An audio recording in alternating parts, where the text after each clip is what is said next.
Because sometimes we either tend to get on the fanatic extreme where we pick and choose roles that suit us and we judge those who don't follow, or we tend to also become too complacent and don't take it. We tend to take the mercy that we have for granted. So feel free to write down any questions you have, because at the end of the presentation, you can ask Mars the questions. And I hope you have a wonderful experience. Thank you. ज्ञानतिमिरन्दस्य जनञ्जनशलाकया चाक्षुरुन्मिलितं येन तस्मै श्रीगुरवे नमः। नामश्रेष्ठमनुमापि सच्चिपुत्रं स्वरूपं रूपं तस्याग्रजमुरुपरिं मथुरिं गोष्ठावतीं राधाकुन्दं गिरिवरं महो राधिकमधावशं प्राप्तो यस्या प्रदीप्तकृपाया श्रीगुरुं तं नतोऽस्मि। पञ्चकल्पतरुभ्यश्च कृपासिन्धुभ्यैव च पतितानं पवानेभ्यो वैष्णवेभ्यो नमो नमः। निखिलाश्रुतिमौलिरत्नमालदिते निराजिता पदपङ्कजं अजिमुक्तकुलैरुपश्यामनं परितस्तं हरिणं संश्रयामि। हीलोदुनीतखेदया विशदया प्रन्मीलदमोदया सस्वच्छस्रविवादया समदया चितार्पितन्मादया सस्वद्भक्तिविनोदया समदया मधुरमर्यादया श्रीचैतन्यदया निधेतवदया भूयादमन्दोदया जनुलम्बिता भुजो कनकावदातो सङ्कीर्तनैकपितरो कमलायतक्षो विश्वम्भरो धियावरो जुगधर्मपालो वन्दे जगत्प्रियकरो करुणावतारो लदिनिशक्तिस्वरूपाय गौरङ्गसुहृदाय च भक्तशक्तिप्रदानाय गदाधर नमोऽस्तुते। हे कृष्ण करुणा सिन्धु दीनबन्धो जगत्पते गोपेश गोपीककण्ठ राधाकान्त नमोऽस्तुते। राधे वृन्दावनाधीशे करुणामृतवाहिनी कृपया निजपादब्जादर्शन्मह्यं प्रदीयताम्।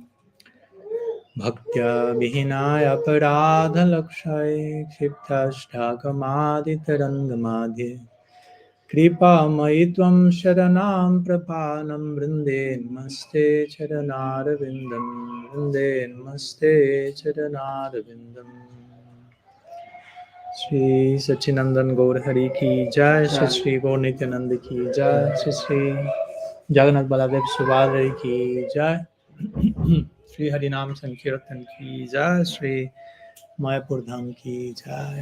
गौर भक्त वृंद की जय। गौर प्रमान हरि हरि बोल। So, pranam to all of you. Welcome. Thank you so much for coming today and for sharing with me and with us your precious time and attention, which is basically the only thing we have to offer to God, to Krishna, to life, our attention, where we want to be present at this precise moment. So it's special for me that you have chosen to be here today. So I'll try to properly honor your presence today, your valuable openness for this exchange that we want to have. We call it Shravan Kirtan or Harikatha or Satsanga, which ultimately is ideally is a sharing of hearts. No, it's ideally not a professional performance. I will have something and you will hear and you have to be nice with the Swami, and then comes Prashad, hopefully as soon as possible, end of the show, and I continue with my life or something. But it should be a genuine, hopefully, exchange of hearts where we together can create a very safe space to be open to whatever Sri Krishna wants to reveal today through us, not only through me, but through all of us. All of us are potential vessels for God's will. So we have to take responsibility for that, each of us. Trying to pray and be open so Bhagavan can express whatever he wants. So today, Bhagavat invited me to be here, and he mentioned a big part of the audience will be the youth. So I'm feeling a little bit old today in front of all of you. Generally, I don't feel quite old, but now contrast creates some, I'm 43, I'm not that old. Please be generous with me. But I was thinking, yeah, for me, it's very important to speak with the youth. Yes, recently I was in the UK, and also one disciple of Sri Ram Maharaj, Radha Damodar Prabhu, he also organized a whole meeting with the youth there. It was similar topic. It seems that that's the topic for the youth. Hopefully not only for the youth, actually. I was thinking, yeah, that's for me. It's very humbling also, because actually I don't feel myself, to be honest with you.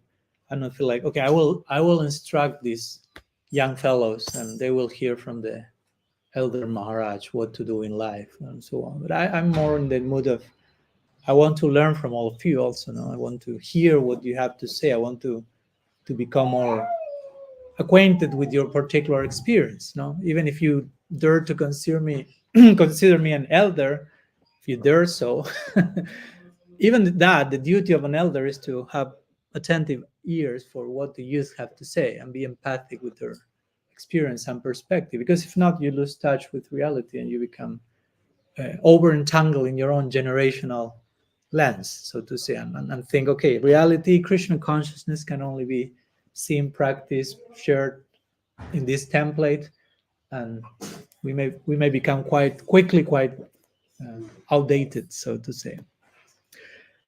And even if one is an elder, or even if someone is a guide or a guru or a leader, you name it, put the name you want, the duty of all those people is to learn from the young generations. Even, I mean, let's go to one of the main archetypes of the guru in our tradition, Srila Vyasadeva.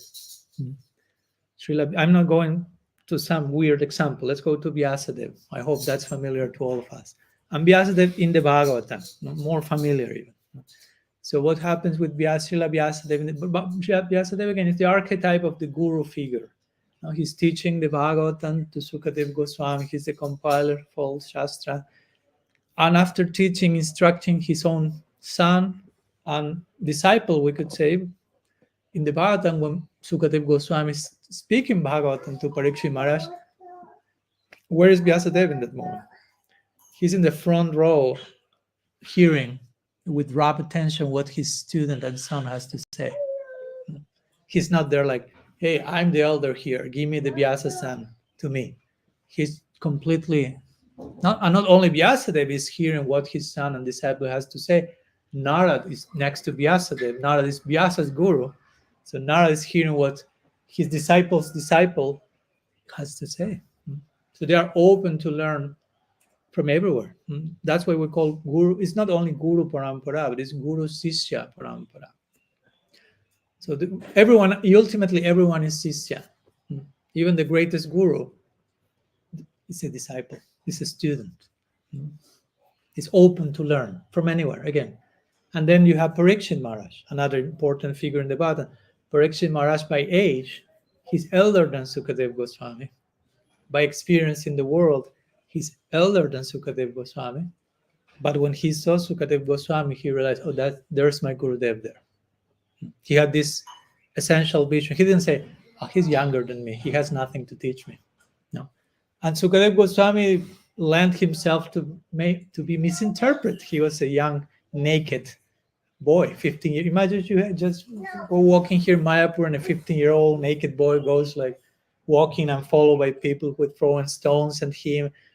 You probably won't think there's my Gurudev there. Unless we have that essential vision that Parikshit Maharaj is sharing. So that's important for us because those are very important examples there in the Bhagavatam. The main example for guru-disciple relationship, Parikshit Sukadev there, and then Vyasadeva with Sukadev at the same time.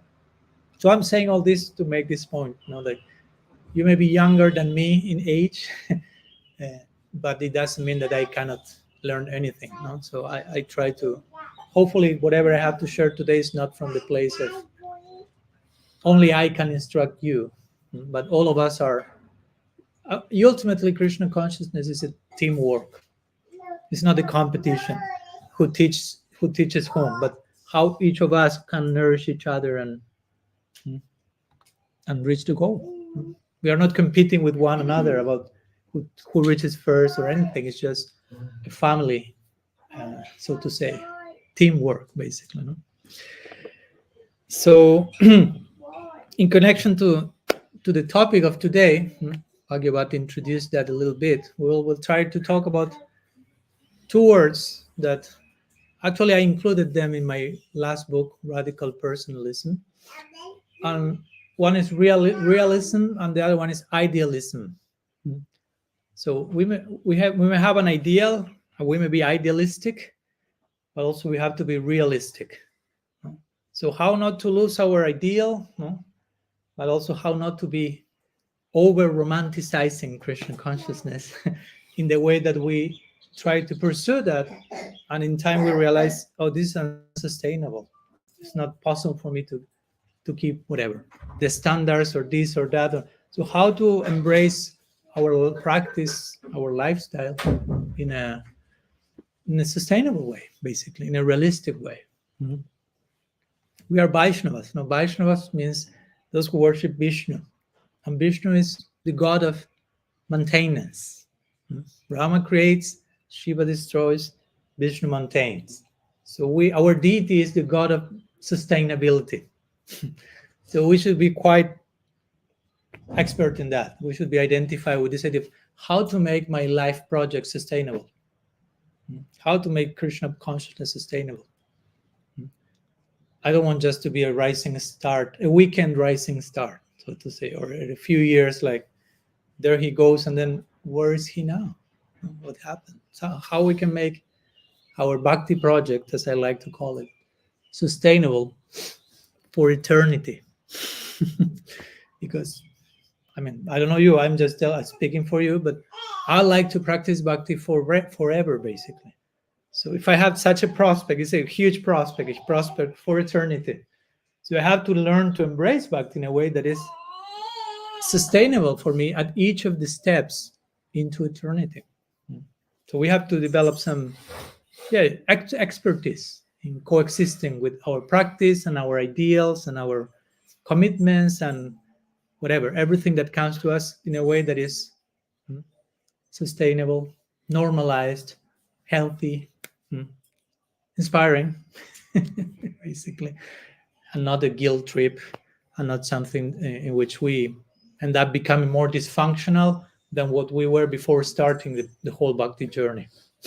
That can happen also, just in case. Not because bhakti in itself brings dysfunction, but the way we may embrace the practice, if it's not healthy and natural, can create unnecessary pressure, unnecessary anxiety, unnecessary disturbance, so to say. So a big point for today that I would like to emphasize is the idea of honesty. Related to the idea of realism. How to be realistic in my practice means also where I want to go and also where I am. Like when you have the GPS, you have to put those two elements. Where I want to go, but where I am also. If not, you don't have like a point of reference. And what's the distance between one point and the other, point A and point B? So to be realistic means to clearly ascertain this, where I want to go, take your time, and where I am, with all that it implies. Where I am, I'm not just saying human form of life and I'm living in Mayapur, India. Where you are internally, which is your present situation and struggles and needs and many things that we may not know that they are there, and we may need to be introspective about that so we can know which is the battles we have in front of us, so to say. Not as something bad, just as something, what's the present challenges so we can grow to the next challenges, so we can grow to the next challenges. And that's how progress happens. Don't expect progress just to happen like a smooth ride on a boat and you're just like bathing, have some bathing and reaching Golok Vrindavan suddenly. We need challenges. Those are healthy. Those make us, our life, have purpose. So in that connection, I like to emphasize the point of honesty, because it's so important and it's such a crucial idea in our tradition. And in connection to that, let me ask you one question, if I may, which is, what's the meaning of the word? I hope you know this one.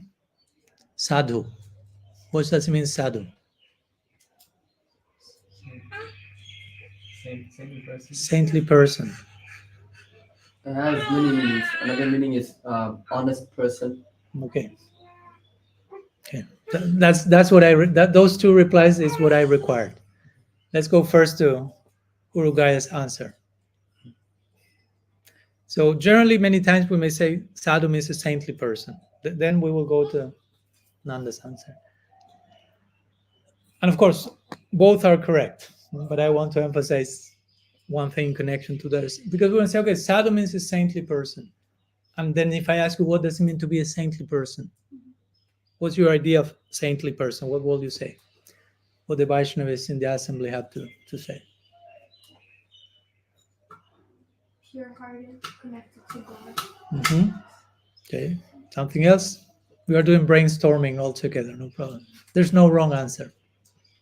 I didn't bring my danda, so I won't be chastising anyone. No problem.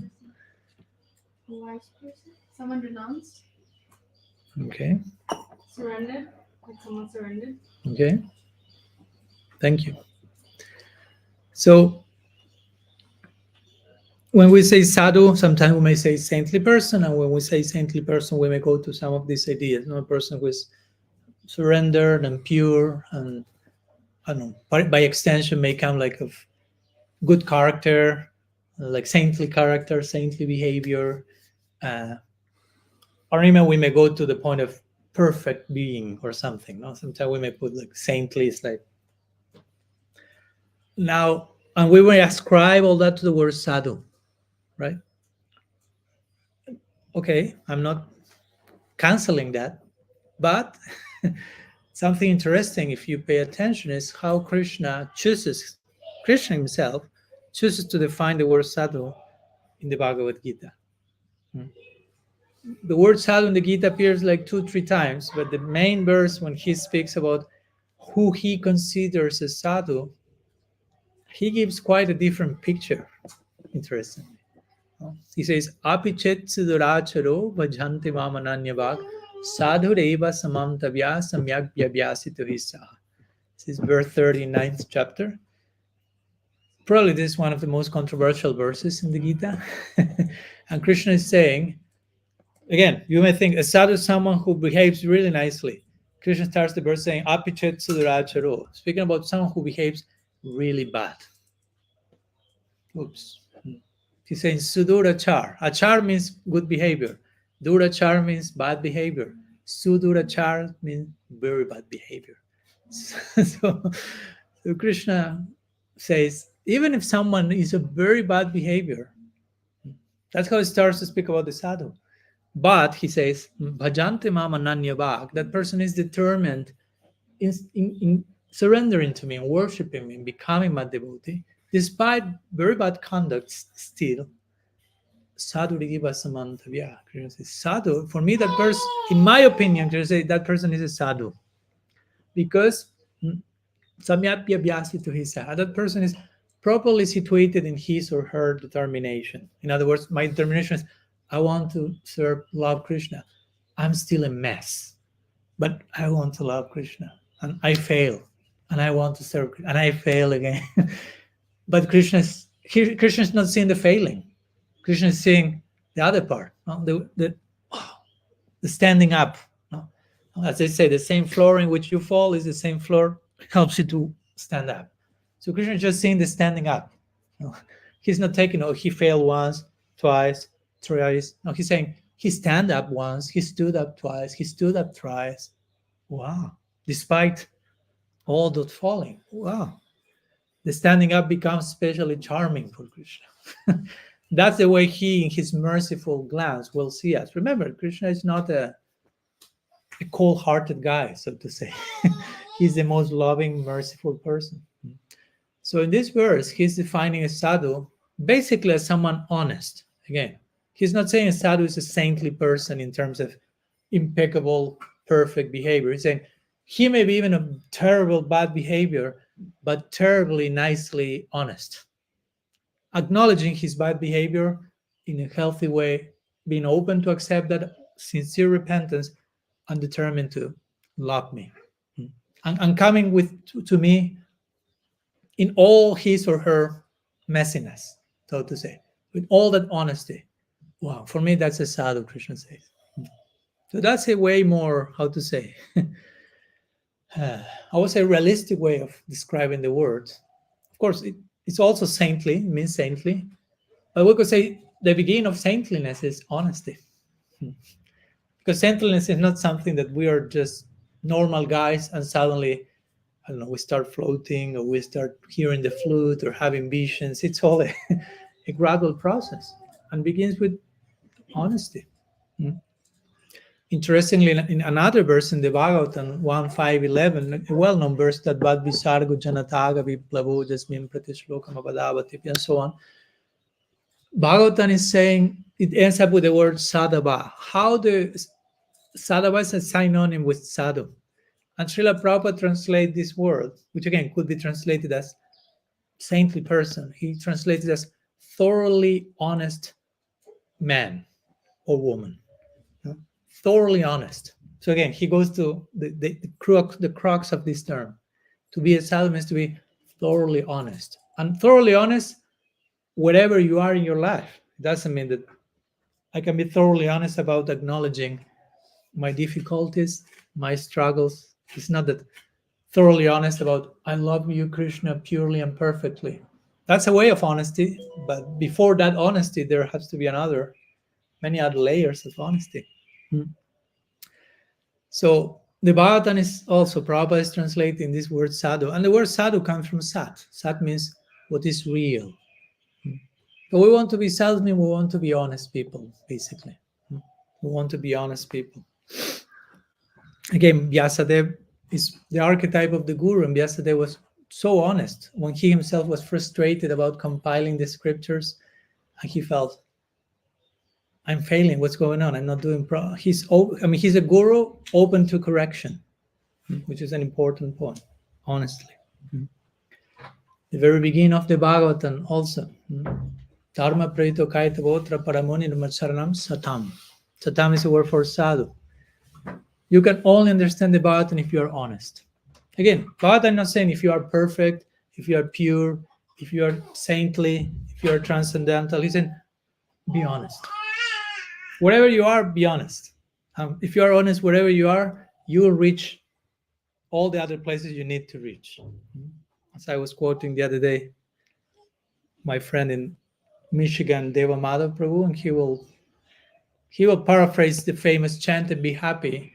He will adjust one word there to make this point clear. He said, chant and be honest. Because sometimes I want to chant and just be happy. But probably you have to be honest first. Because if we just make happiness like a demand to the Mahamantra, give me happiness, you Mahamantra. You hear, I want to be happy, I want to be happy. And you may, if you are fortunate, you will hear like the breeze coming back to you like a boomerang. But what about being honest? No. You want to be happy without being honest? No. That sounds like cheating. I don't want you to cheat yourself. Harinam will tell. Harinam is Krishna himself. So I'm making this point over and over again just for us to be clear. When we want to be sadhus, not just for being famous as sadhu, but we want the quality of what does it mean to be a sadhu. Because we know that Krishna is especially fond of that. Krishna says in Bhagavatam, Sadhavo hridayam mayam, sadhunam hridayam tvaham. The sadhus are my heart, I am the heart of sadhus. That's how he reciprocates with someone thoroughly honest. So today's lecture is basically about that, emphasizing being honest above all. Not so much being perfect, but being honest. And that honesty will take us to all perfection. But we have to begin with being honest, not with being perfect. Imagine if we think, okay, to begin with, I have to be perfect. That's it. Oh, game over. No. If you make that the first prerequisite in your journey is to be perfect, journey is over before you started. So being honest is real, what we are talking about here. So that's why we are calling today's lecture realism in idealism. We have an ideal, but how to be real in that ideal? How can we apply our highest principles in practical way? Hmm? Our highest principle, our most saintly principle, in a practical way, in an honest way. How to make the journey sustainable? Again, all of us are on a journey here. I like to conceive of bhakti as a journey, and of each of us as a pilgrim in the journey. At the end of the day, we are nothing more nor less than pilgrims. No? That's a glorious thing. We are not like gurus, sannyasis, senior L. At the end of the day, we are all pilgrims. We are on a sacred journey. Being a pilgrim doesn't mean just take a flight and go to Vrindavan or come to Mayapur. I'm a pilgrim. And when you leave the Dham, I'm no longer a pilgrim. No, no, we are always a pilgrims. That's a state of consciousness. So how to engage in our pilgrimage in a sacred and sustainable way? Again, sustainable. We have to make our practice sustainable. Short term, middle term, long term. We have to practice in a way that is sustainable forever, basically. Because it's like any relationship. Like if you have a relationship with whomever, your father, your mother, your sister, your brother, your boyfriend, your girlfriend, your whatever, whomever. Any relationship requires, you cannot just establish a relationship and expect the relationship to maintain itself automatically. Imagine, Uruguay, you tell to your wife, okay, from now on, the relationship will take care of itself. So I won't invest my time and energy in you. There won't be reciprocation. Everything will happen mystically by Krishna's grace. With some good luck, you will receive only one slap in your face. Because that's not realistic. That's not how a relationship works. You have to constantly be, and that's beautiful. I'm not saying that's bad. You have to be pouring your own heart on a daily basis, day after day after day, both parts in a reciprocal way. You have to be investing for the maintenance of the relationship. Maintaining something means that something is growing. Don't misunderstand. Maintenance is not just let's keep the whole thing in the same place always. That's not maintenance. Real maintenance means something has to grow. If it's not growing, it cannot be maintained. Try to think of any relationship the same. Try to tell again your best friend or something, let's maintain our relationship always in the same place. Friendship is over in that moment.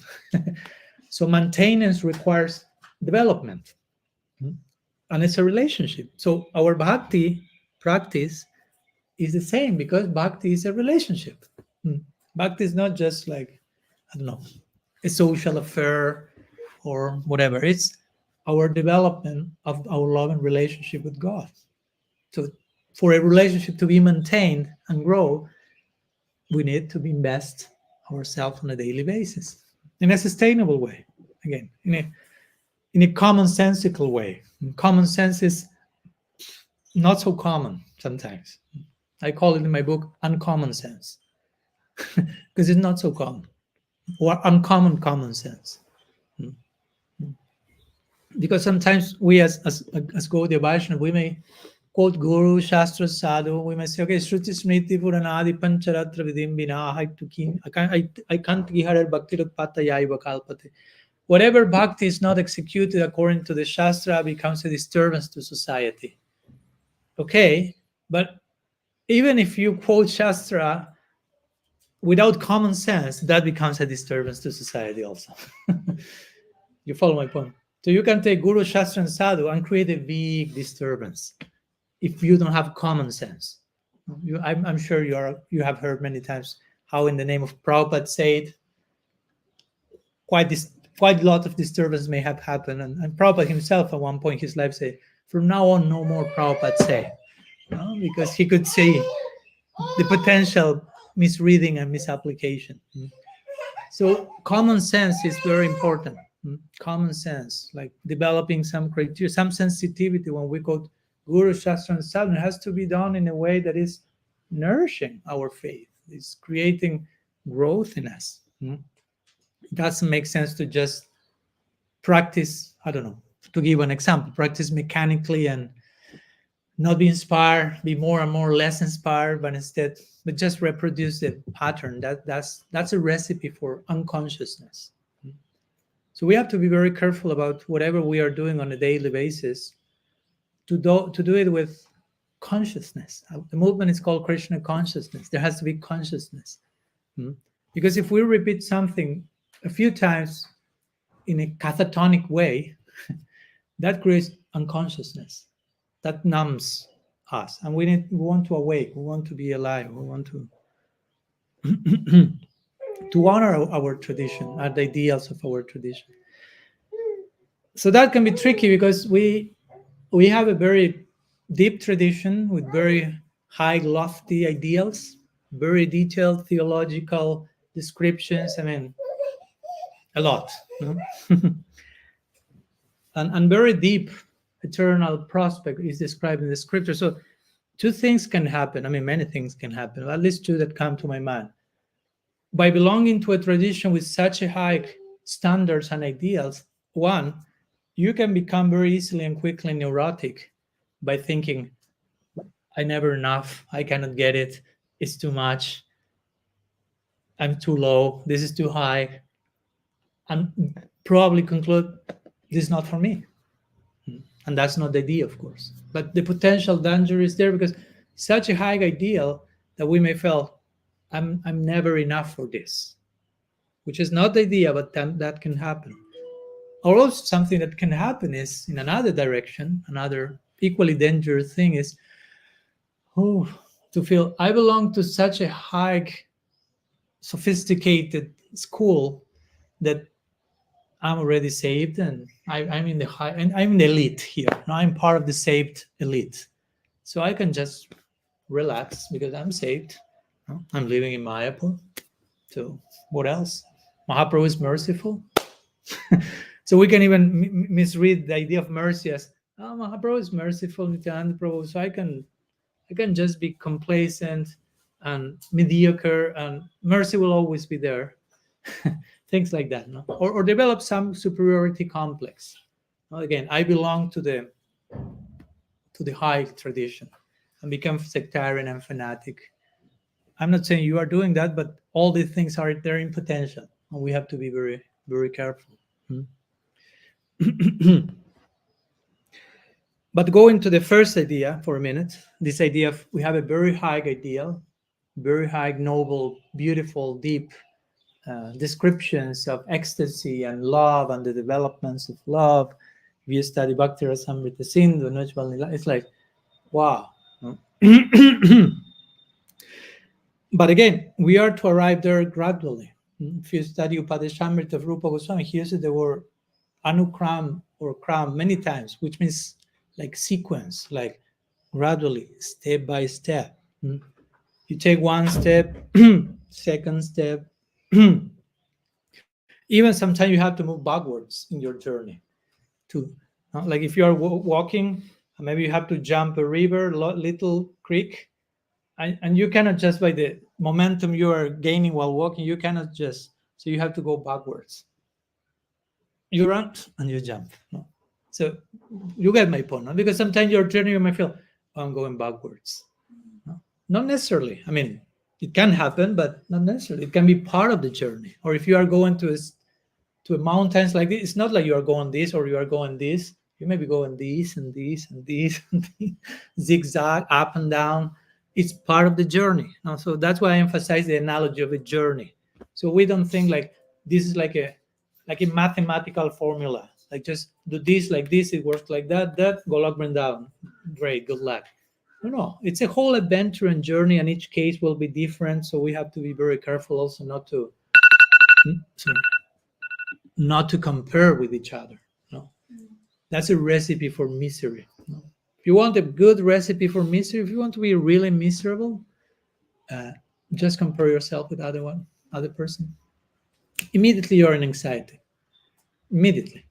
I mean, I'm not telling you to do it, but just you get my Kaimutya Nyaya. Indirectly, I'm telling you not to do it. No, so so we have to honor the uniqueness of our journey, with all its mess, with all its ups and downs, with all its left and right and zigzag. That's your journey. Don't try to make others' journey yours, nor to impose your journey on others. Each one is in their own unique journey. I mean, we are accompanying each other. Many of us may be in the same boat, so to say, traveling together, or some of us may be in different boats but carried by the same winds, if you want to put it like that. But the journey is individual at the same time. So it's important that we honor the uniqueness of that, and don't force ourselves to feel that we have to be perfect uh, to begin with. Just in case clarifying that you don't have to be perfectly pure, perfectly impeccable for Krishna to love you, for Gurudev to love you. That's an important point that I try to make many times. Again, I'm not saying that as a license for you to degrade yourself or be lazy. If you understand that the spirit of my words is way the opposite of that. Like if we force ourselves to be something that we are not, let's say, if we try to be on a level that we are not, immediately that implies that we have to deny certain things that are part of our stage now because we want to be in a place that we cannot be, and that immediately implies repression. And no wonder that the word repression is almost the same word as depression. Depression means like you are pressing something down, like hiding. I don't want this to come up. No, depression. That's the result. No? And sometimes we may end up numbing emotions, numbing. You understand the word numbing? Yeah, numbing impulses. And when we numb an emotion, we as sadhakas, as practitioners, sometimes we may go through one emotion that comes, and it may not be the highest, topmost ecstatic form of emotion. Probably it won't, but it's something we need to allow also, that we need to address. We need to allow ourselves to be humanly present. Because if we develop how to say, if we develop the habit of numbing our emotions because they are maya, because I shouldn't be feeling that, because this is wrong, this type of narrative, when you numb one emotion, generally you numb all others as well. It's not that you are generally selective in your numbing of emotions. So that's delicate because I don't know. We may be going, and I think all of us. I mean, let's be honest. All of us will go through some painful emotions. So we may try to numb the painful emotion because we don't want to go there. But sometimes by numbing a painful emotion, we also end up numbing positive emotions, and we become a numbed person in general, and that's not the idea. Bhakti is about engaging everything for the pleasure of Krishna. So if pain is coming to our lives, allow that pain to teach you a lesson. I mean, the pain is coming for some reason. Pain is not coming for you to put it under the rug, so to say. Pain is coming to make us more, I don't know, more humble, more dependent of mercy, more sensitive, more aware of needs we need to change, more human. Again, that's an important word, human. We want to enter the human pastimes of Krishna in Golok. You cannot enter there if you are not fully human. So we want transcendence, but it's a human transcendence. We are not going to Vaikuntha or some other place which are pretty way more extraordinary. 4 arms, people have 4 arms. That is not so human. That's a little bit like, wow, what's going on here? You go to Vrindavan, to Mayapur, that's human. That's transcendental and human at the same time. So if you want to live in a place that is human and transcendental, you have to retain your humanity and plus integrate with transcendence, spirituality. Spirituality doesn't mean stop being human. On the contrary, spirituality means be fully human and fully spiritual and integrate the two. And part of being human, for most of us, again, is to acknowledge probably our shortcomings, some failures, brokenness, messiness, all this of these words that sometimes make us uncomfortable, but that we need to embrace and accept and know that Krishna is loving us unconditionally, despite that. And that's an important point that I don't think we can ever emphasize enough. In other traditions, they emphasize this quite a lot, Christian traditions and others. In our tradition, we don't emphasize too much, in my opinion, that we are already loved by Krishna unconditionally. Many times for not emphasizing that enough. And that's in Shastra. In my book, I write the whole not chapter, but section about that, and put all these quotes.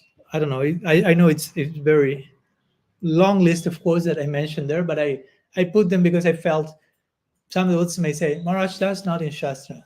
Okay, here you have. Krishna's loving you unconditionally, which means you don't need to earn God's love. It's already there. And what we are trying to do now is to reciprocate to that. It's not that Krishna doesn't love me and I'm struggling so hard so he loves me someday. It's not like that. Don't be very careful not to conduct your practice with that orientation, thinking Krishna may be angry with me because I'm so fallen. Krishna doesn't like me so much because I'm a mess. So I have to struggle to earn his love someday. That's not Krishna. Krishna already loves you unconditionally. Before even you knew that Krishna existed, his love was there unconditionally. What to speak of Mahaprabhu, Nityananda Prabhu, indiscriminate, unconditional, causeless mercy. So for me, that's a game changer. If you start your practice with that idea in mind, I'm already being fully loved and accepted by God. He already gave that fully. So what remains is me giving back the embrace, so to say. So I will practice my bhakti not as an attempt to convince Krishna that he loves me. Please, Krishna, I'm not that bad. I'm not that messy. But I'm practicing with the joy and celebration of knowing that I'm already loved by Bhagavan. That's very different if you pay attention. That's not very different. Externally, it's the same thing. But from which place we are doing that, that's very different. And that's way more sustainable, in my opinion. And we will practice deeply with our heart being moved, because imagine if you know that someone is loving you unconditionally, that moves your heart, that melts your heart. You want to do something about it, to reciprocate. From that place, we want to practice bhakti, celebrating. Sankirtan is a celebration. No? It's not something forced thing. Okay, I have to do it because if not, my God will be angry. I have to appease God, and we may be projecting even, I don't know. Anyhow, unresolved parental issues. Sometimes if your father was too strict, you project, okay, Krishna must be equally strict, so I don't want him to be angry with me, so I'll have to chant my rounds, because if not, Krishna will invoke Sudarshan Chakra anymore. Who knows what? Many times we create our own idea of Krishna, to be honest. So we have to be very careful that the Krishna we are conceiving is the actual Krishna, and it's not our mind Krishna. No? That is an angry father figure, thunderbolt in hand, chakra in another, very easily angry and not loving. That's not Krishna. That's not our God. So it's important that we have the right idea, because with the right idea will be the right practice. The right conception will be the right sambandha, right avideya, and right prayojan, right goal.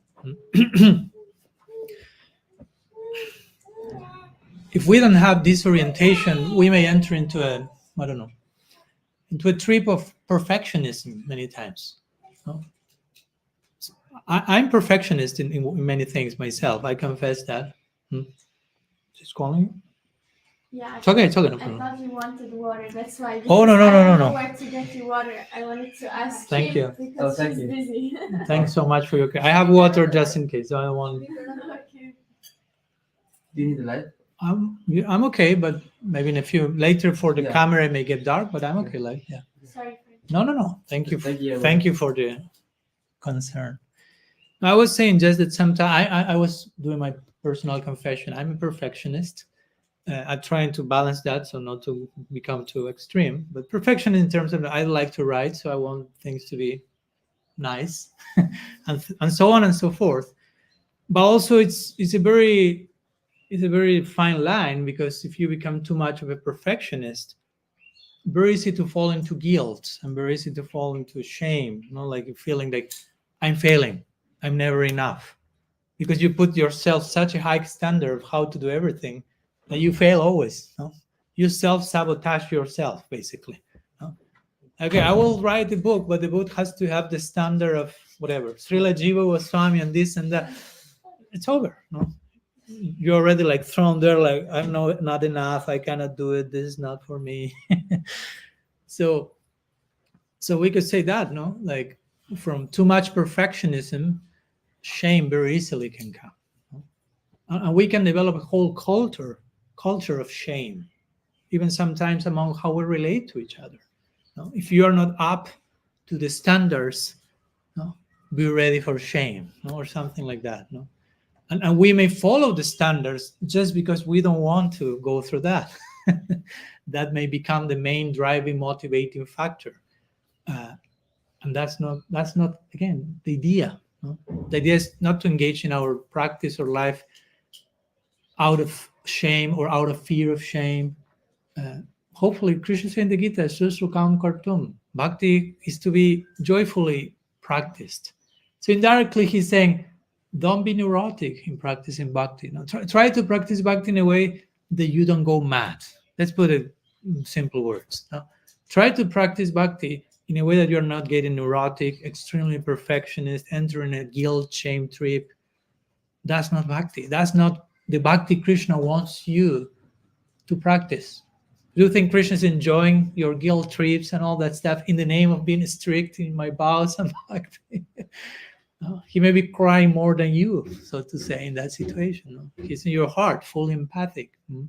So we have to be realistic. Going back to our main point, we have to be honest. Where I am, how can I practice bhakti today? Tomorrow, we'll speak tomorrow. Today. Don't go into a grandiose journey of next year. Let's start with short-term goals. Then middle-term goals, then long-term goals, and so on and so on. How to make your practice sustainable. Even if you have some particular problem with something, like we were talking the other day, some of you were in that lecture, one classical example, 4 regulative principles that in certain Gaudiya Vaishnava societies are quite emphasized. I have nothing against those. Clarify again. I clarified the other day. I clarify again. I have nothing against those. I'm following them. But sometimes you can overemphasize that to the point that someone enters into a guilt trip, in the sense of, if I fail in that, there's no hope for me as a devotee. And the other danger is, if I follow them, I'm perfect. Nothing can tell me, nobody can tell me anything because I'm following the 4 regs. While the goal of bhakti is not following the 4 regs. That's just, let's create a basic sattvic human platform to engage in bhakti. You follow? So if you're following them, don't become overtly confident that that's it. Krishna, I'm following the 4, so you are forcing me to take me to Golok at the end of this lifetime. Again, that's not how a relationship works. It's not that you present Krishna a paper or a merit list. I did it, so you are. That's not a relationship. And it's not like a formula. If I do this has to happen magically. It has to be more personal. Krishna is a person. Don't forget, he's not a machine. That I do certain formula and he automatically replies, okay, everything is fixed. I mean, let's not behave as machines. Ourselves, don't treat others as such. And as I told you a few times, I've seen devotees, unfortunately, many times getting extremely discouraged because they had some problem with following one of the 4 regulative principles. And that really, the guilt they felt became the main obstacles, on top of not being able to follow the principle. You follow my point?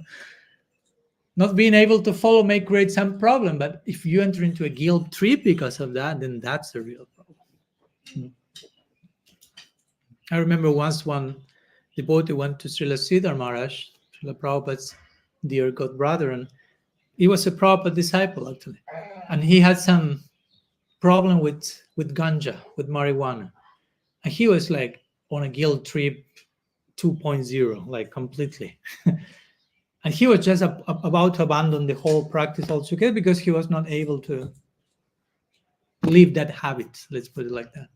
He went to Srila Sridhar Maharaj like expecting the worst. No, he was like, okay, I'm going to confess my crime here, and Srila Sridhar Maharaj will throw me out of the balcony and tell me to commit suicide, whatever.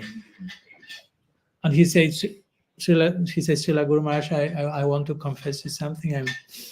I cannot leave smoking ganja. I have this. And Srila Sridhar Maharaj look at him and say like, well, that's not such a big problem. He said, no. He said, worse than that is Vaishnava aparad. No?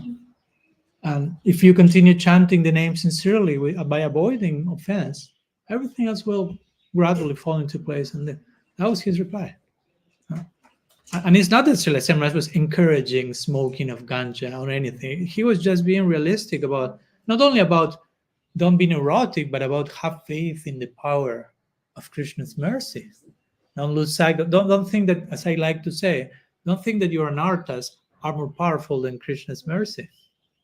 Don't give them too much weight in your own mind to the point that you lose sight of the power of Krishna's mercy. Even if you put in one side of the scale all your anarthas put together, condensed in one single ball, in one side of the scale, and the other side of the scale you put Mahaprabhu's mercy. Where do you think the scale will tip? My anarthas are more powerful than Mahaprabhu's mercy. Really? Really? I don't think so. You follow my point. So even in the midst of our struggles, in the midst of realizing I have this particular anartha, I mean, you have to acknowledge those things with honesty. I'm not saying just relax, do away, put them under the... No. Acknowledge that in the context of Mahaprabhu's mercy. You follow? Don't think that, because I have this anartha, there will be no more mercy. It doesn't work like that, because mercy is unconditional. Unconditional means it doesn't care for your conditioning. Basically, that's the meaning of the word. I'm a conditioned soul. Here you have unconditional mercy as the recipe for that. We use those words always, no? But we need to make sense of them. But Krishna, I'm so conditioned. No? It seems like we want to convince Krishna that our anarthas are more powerful than his mercy. and unconditional mercy is there always to balance the whole equation. So again, we have to be more, learn to normalize our situation instead of stigmatize our situation. We can be very quick into stigmatizing others or sometimes ourselves. Many times we treat ourselves way worse than we will treat anyone else. We will say things in our own mind to ourselves that you will never dare to say to anyone. So many times we are not so generous, I will say, with ourselves. And we have to learn to be so. In a humbling way. Again, with this, it's not that I'm promoting, I will be generous with myself. As we were talking the other day, it's not a narcissistic exercise. No, I'm so good, so nice, I'm generous, I love myself. And I'm not saying that. But I'm saying, as I said the other day, Krishna is finding something in you, in each of us. He finds something worthy of his unconditional love. He finds something in you that is lovable for him. Yes? So you have to take care of that. You have to identify, there's something in me. As long as I see anarthas all over the place, there is something that Krishna is loving. And that's me. There's something in me by constitution, that's Krishna's beauty and miracle. I am lovable for God. So I have to honor that. You follow my point? I have to honor that. That's not arrogance. You also, Palika, honor that. Yes. She's doing it. Nice. Mm. Honor that. Whoever we are, wherever we are, let's be okay. Again, there's work to do. I'm not saying let's honor that, relax, and no. On that foundation of there's something in me that Krishna is loving, the unconditional mercy is coming more powerful than all conditioning put together. On that basis, I'll engage in bhakti and work through whatever needs to be worked through, which may be a long laundry list, but but on that foundation that gives lots of hope, lots of empowerment, instead of entering again into this game of perfectionism or comparison, as I say. With comparison is more, as we talked the other day, about fitting in and belonging, right? Sometimes we confuse these two words. We think, I want to belong to the community. And sometimes because you want to belong, you stop being yourself and fit in. But fitting is not belonging. Fit in means I stop being myself and I start to behave as everyone is expecting and I fit in. Belonging means this is me, who I am, and I am accepted for who I am. Then you can belong. You don't need to stop being who you are. You need to be who you are to belong. Because if not, again, this comparison game has nothing to do with that. It has nothing to do with self-acceptance, with belonging, with authenticity. Comparison is more like be like everyone else, but better. That's the comparison narrative. Okay, I have to be like all of them, not be myself, be like all of them, but better than all of them. Don't go into that journey, please. That's not the idea. That's not the idea.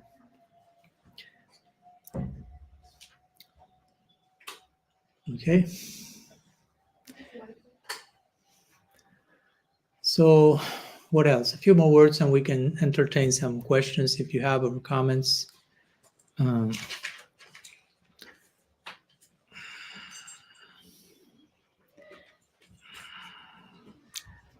What else? Well, something that comes to mind will be also important. Krishna consciousness is not a journey about certainty.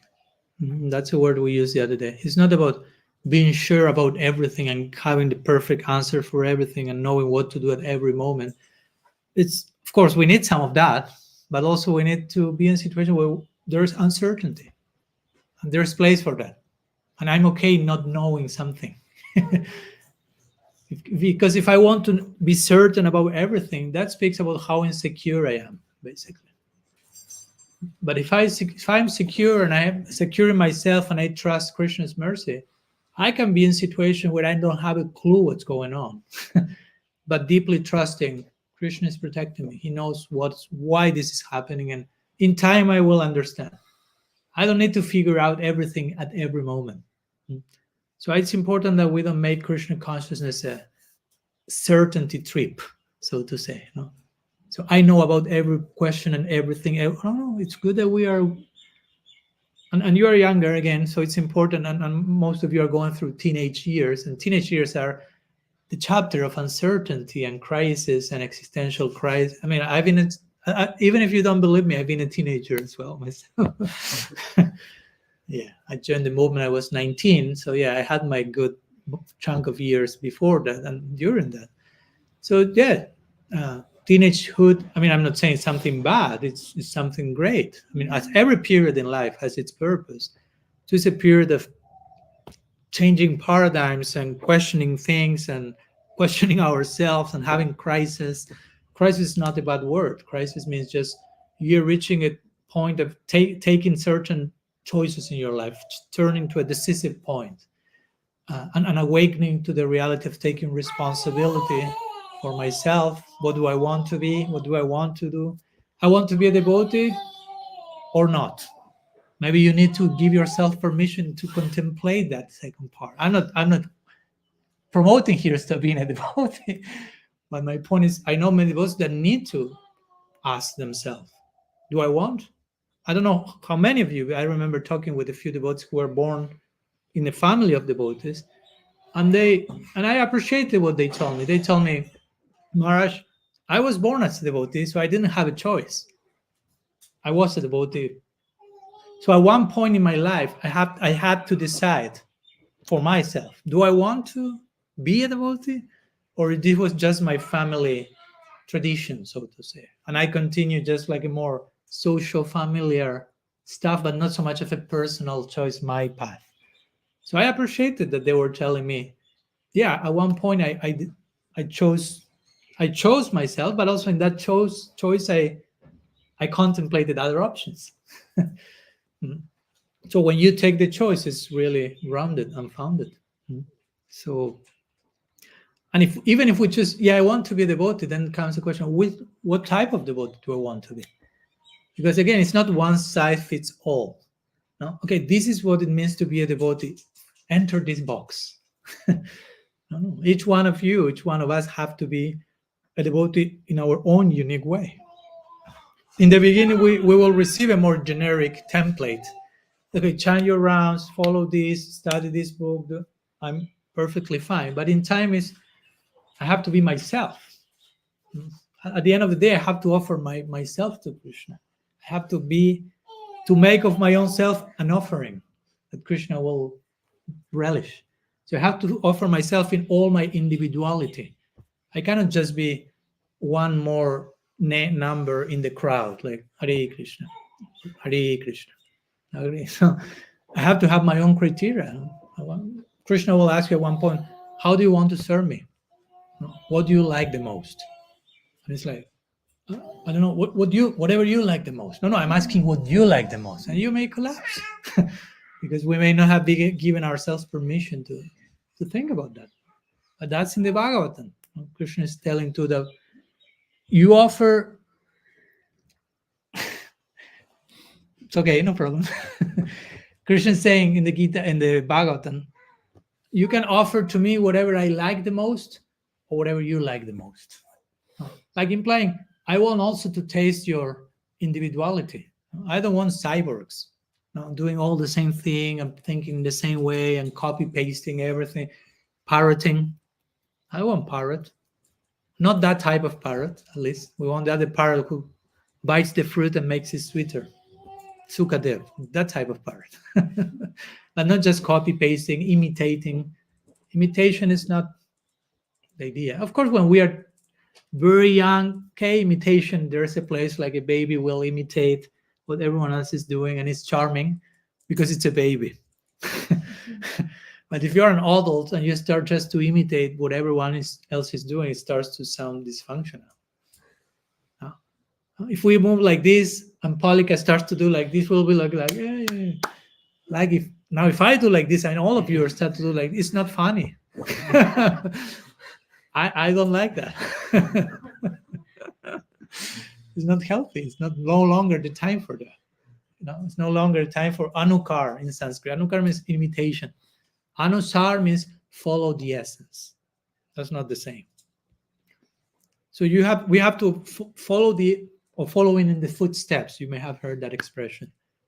And that's the opposite of imitation. Imitation means someone does something, I do the same thing, but I don't understand why that person is doing that. And therefore, I don't understand why I'm doing that. I'm just copy pasting. Following the essence means I see someone doing something and I question myself, should I be doing that or not? And from which place? From which place that person is doing that? Should I do that or not? No? And so on. We have to establish our adhikar. Adhikar means basically where we are. Don't take it as a merit thing, adhikar, like deserving stuff, but just establish my capacity to do everything and anything in this particular moment. And the Bhagavatam is saying, Swedikari jenishta saguna parikirtita. If you are able to establish your adhikar, if you are honest to acknowledge where you are, Bhagavatam is saying, that's real beauty. Bhaktivinoda Thakur frames that verse like that. To acknowledge where you are, honestly, sincerely, that's real beauty. Wow. That's real beauty to say that in that way. No? So again, we don't need to compromise our integrity, cancel our identity, stop being authentic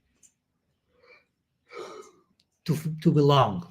That's the thing we do to fit in. But to belong, we have to be ourselves. And we need to find, of course, kindred spirits that we can be ourselves with them, of course.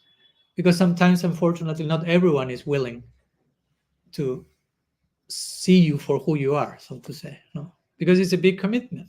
No? I don't know in English or here in Bengal, but in Argentina, I'm from where I'm from, people generally like greet each other. It's informal, but it's a case. They say like, "How are you doing? Everything okay?" Immediately, everything okay is included. No? They do not wait for you to say everything okay. They already are conditioning your answer by mentioning that in the question. How are you doing? Everything okay, right? Right? So what you will say then? No? And of course, most people will say everything okay. So then continue. And we know generally not everything is okay. In most cases, nothing is okay. Oh, well, yeah, everything okay. One's going to a psychiatrist, the other one is about to commit suicide, the other one is everything okay, everything fine. No? So imagine if I go in the street and someone says, "How are you doing? Everything okay?" No, everything's not okay. The person will get like, "Okay, I have to leave now," you know? Because most people is not willing to deal with everything is not okay. But in life, that's the answer. The honest answer will have to be journalist. Everything is not okay, which doesn't mean there is a tragedy. It just means that there are some things that need to be fixed. Everything is not okay, and I'm acknowledging that I'm working on that. I like to share how everything is not okay in my life with you. No, thank you. No, don't have time with that for that. So we need to find people that they will say, "Oh, everything's not okay. Let's talk about it. Everything is not okay in my life either. So let's share today how we failed one collectively during our day." That's part of Guhyama Kiti Prichiti. Rupa Goswami said, "Reveal your mind in confidence." What do you? I mean, you can reveal many things in confidence, of course, but one of them is, okay, let's share our failures. Let's share our stories of failure. Not failure as something absolutely a failure, but failure has to be humbling. Failure is not something undesirable entirely. Of course, I'm not saying look for failure, but even if you don't look for failure, there will be failure. It's okay. And again, we should normalize failure, not stigmatize failure, because we are very expert at stigmatizing failure. And everyone, many of us are like paranoid about not failing because of the consequences if I fail.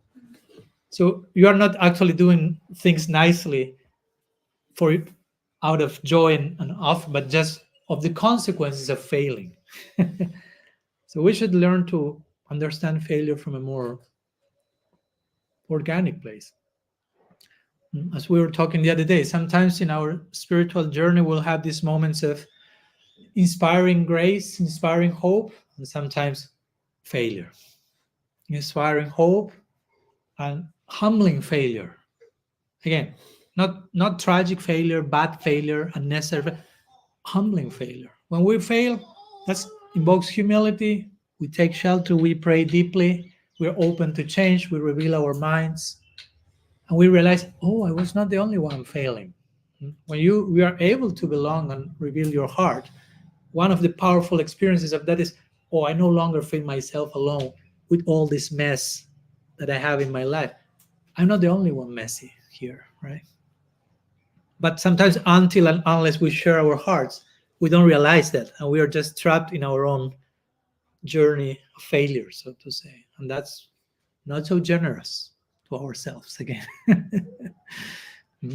So anyhow, some thoughts that are coming in relation to how we can, with all our ideals and beautiful values and goals, all of them are again glorious, deep, all such mercy coming to our lives, how to be realistic, regarding that, regarding where we are, so we can walk in the direction of that in a sustainable, in a realistic way. Again, so Krishna consciousness is not just a performance or a intellectual concept only, but something that we can live at every step of our journey if we are taking realistic steps toward deeper and deeper aspects of Krishna consciousness. So I don't know if you have questions, or you may like me to, I don't know, to address some more specific situations in connection to what we were talking. There are so many situations. I remember Bhagavati suggested some originally when you suggested the class, some ideas that sometimes are being shared that may need to be rethroned. Like you were saying, like, okay, you have to do this like this, and you will go back to God in this lifetime, or marriage life is hell, or women are Maya, and all that. I mean, if you need, I can talk about that. I hope you don't believe any of those things, but if you need me to unpack some of those things or any other, we are here to share with one another. Yeah. With a lot of things. I mean, first, thank you so much for everything that you said. No, please. Thank you for your attention. So with a lot of things that you mentioned, and I think it's just something I have to figure out and learn. It keeps on coming up in my life, is trying to find balance. And with a lot of things that you said, I felt like you're indirectly telling me to find the balance between this or that, or like not be too fanatic, but still evolve and be Krishna conscious. And I struggle with how to find the balance in many things. How do you go about that? And maybe have some advice. Okay. So as we already talked in the beginning, I'm not here to say I'm the perfect example of balance. I'm not coming here to sell that product to you. But of course, I can share part of my journey. Again, finding balance is always a journey in itself. No, it's not that, okay, you reached this time or this, no more need for that. No, because there are so many layers of balance. No, so maybe at your stage in your journey, you need a certain type of balance. And once you get that, after some time, some other things will happen and you will need a deeper balance and and that's how we are growing. No, so just for you to know, it's not that, okay, I need to get balance, and once I'm that thing, that just to clarify. But I think that's an important thing already, to know how to deal with balance and the lack of balance. No, when we are trying to balance some things, also again, not doing from the place of once I'm done with this, that's it, but just getting accustomed, this will come usually in different forms. So that, like, again, normalizing these processes of balance, lack of balance, balance, lack of balance. Okay, in many advanced stages, that may be very different, but we should be okay with, okay, I may have to go through this for a few good number of years. That's okay. It's part of the journey. Again, it's not something that is bad or shouldn't be happening. As I like to always quote Vishwanath Chakravarti Thakur's description of Anishtita Bhajana Kriya, or unsteadiness in bhakti, in his Madhurya Kadambini, he quotes all the symptoms that one may say, oh, those are embarrassing. Like very superficial enthusiasm, incapacity to sustain one's spouse, struggling with the senses. But he's describing all that in the context of describing the practice of bhakti, like saying all those things are a symptom that you are practicing bhakti with unsteadiness. But you have to go through that. No? So I think it's important also that we have acceptance of the whatever experience we may be going, because sometimes we struggle against what we are going through. You follow? We are going through a lack of balance, and we are like, I don't want to feel this. I want this to go out. I want to be balanced. And we are kind of in denial of the experience instead of accepting, okay, this is what I have to go through. I'm not saying just do that, but accept the experience. Because if we are not willing to accept what we are going through, what we are feeling, if you deny that, if you begin with that first step, don't expect something very glorious to come after that. So we should be expected to be surprised also by things that I don't know, after some years, you may think, okay, it seems I'm pretty balanced or fixed now. And you say that a little too loudly, and Krishna was like, okay. And suddenly you're like, phew, thrown into a faith crisis like never before. And and that's important in those moments, like to don't think, oh, of course you might question, did I do everything wrong? Was everything a hoax? What's going on? I'm failing in I'm losing faith in things that I thought. But at the same time, I'm not saying all of you will go exactly through the same, but sometimes those things happen, and we have to know that those things may happen, and be not be too surprised about that and disappear completely, but just okay. That's a new invitation to go deeper into my journey. Or times in life that we may feel Krishna disappeared. Of course, he didn't disappear, but we may feel, I don't feel him. And like I mentioned in my book, probably he's getting close. Probably he's getting closer. But you are not accustomed to having him that close, and you're accustomed to perceive him in a certain way in your relationship here, like this, so to say. And you no longer see him here like this. He's here closer, and you are expecting here to appear here, and it's not happening. So we might feel he disappears, something like that, right? Okay, that was Krishna knocking the door, just in case. No. He's closer than ever. He's so close, and sometimes we lose sight of him. Let's put it like that. Something's too close. I cannot see my hand. It's too close. Krishna is too close. I don't see Krishna. It's too close. So regarding balance, okay, all this is connected to that. Again, main thing will be just try to normalize that. The very fact that you are aware of that you are aware, okay, I would like to balance the things. I know that I may go, the easier tendencies to go from one extreme to the other.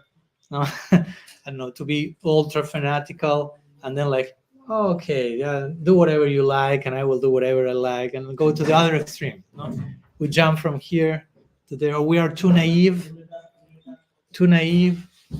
and then by being too naive, we become, I don't know, sometimes abused or betrayed, and we jump to the extreme of being cynical about everything and everyone, and we don't trust anyone.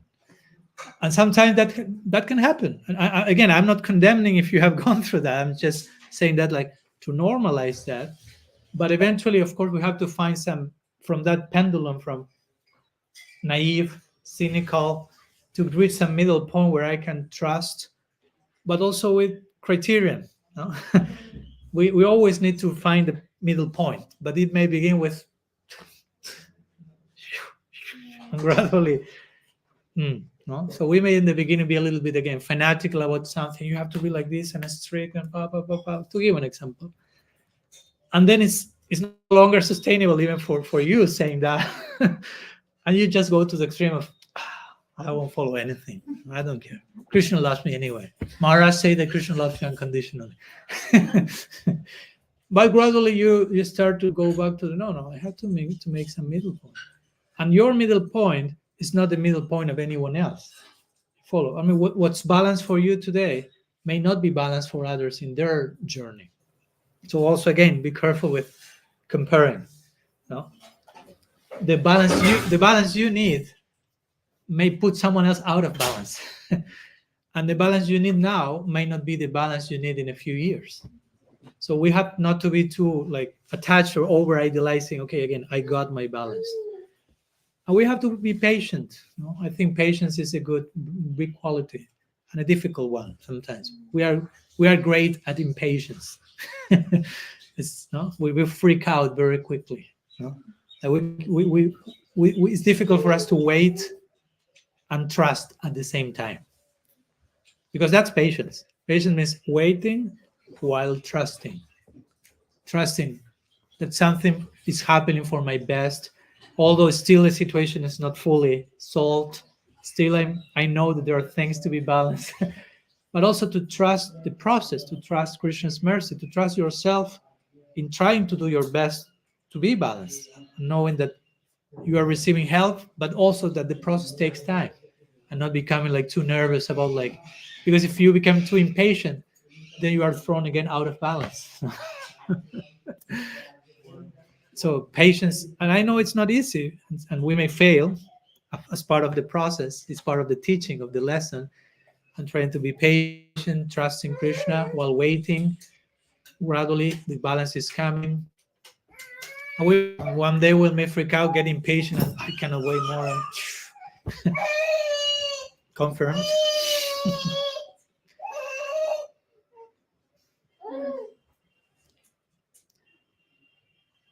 Yeah. Yeah. Again, and it's okay that we will be put into difficult situations. That's okay. That's fine. That's life.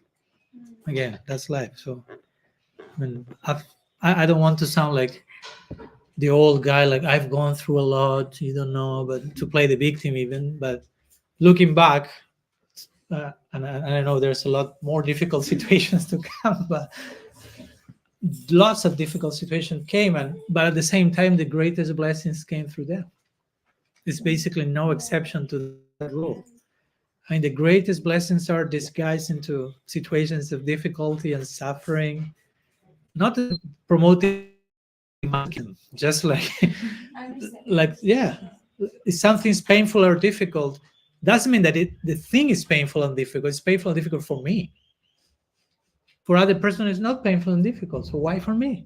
The lesson is there. That's what I need to discover. That's why that situation is coming, basically. So it's important that we don't escape from those things. No? We learn to welcome them, to trust them, to be patient with them, and to see Krishna's hand there. And in time, we will look back and say, "Wow, that really helped me to mature, to grow, to be more responsible." Because that's what we need to grow and mature, also to develop responsibility. And I know that may not be a popular word, but it's important. Responsibility. Responsibility doesn't mean you did something wrong, take responsibility for that. No? Responsibility means, it's interesting how the word works. Responsibility. That's responsibility. To have ability to respond to life. No? As I mentioned in my book, God comes to you disguised as your life. That's the way Krishna is coming to you, as your life, as whatever happens to you on a daily basis. Feel Krishna coming to you in those situations. So we need to have responsibility. How do I respond to that on a daily basis? How I'm treating God in the form of all the situations that come to my life. Anyhow, some thoughts. I hope that helps. Yes. Some other question? Yeah. Yes. Thank you for an amazing discussion. So you spoke about at the beginning about the process of bhakti. About The progress of bhakti. progress. That Yeah. we have. And then you spoke about like relationships and how like it may affect or may not affect. So my question is, like within any relationship, if one has like a goal or is trying to like achieve a goal in of bhakti, and the other person is not exactly on the same page, or like what they're doing, they feel like you're being pulled down. So what to do in that kind of situation? Like, You are more talking, let's say, in a relationship of like husband, wife, or something like that, no? yes, Because it sounds like the dynamics are more. yes. Yeah. Okay. Yeah, I would say that's one of the beautiful challenges of being married. I've not gone through that myself as a sannyasi, but as a sannyasi, I have to figure out, how do I go through my own challenges similar to those. That I'm not married doesn't mean that I don't have to go through similar situations in the particular shape of my husband. But I being a sannyasi is not a license to avoid challenges. So I will say, in a relationship where two persons are in different parts of the journey, of course, I will say that before officially establishing the relationship, if you want to put it like that, I will recommend a period where the two sides of the two parties get acquainted with each other relatively well, so they know where they are in the journey and they somehow agree to let's accompany each other, knowing that we won't be on the same page always. In many things you have to be on the same page, but in many other things you won't be on the same page because you're individuals. You cannot be just like a copy of the other person. That's impersonalism, no? Like canceling the other's personhood.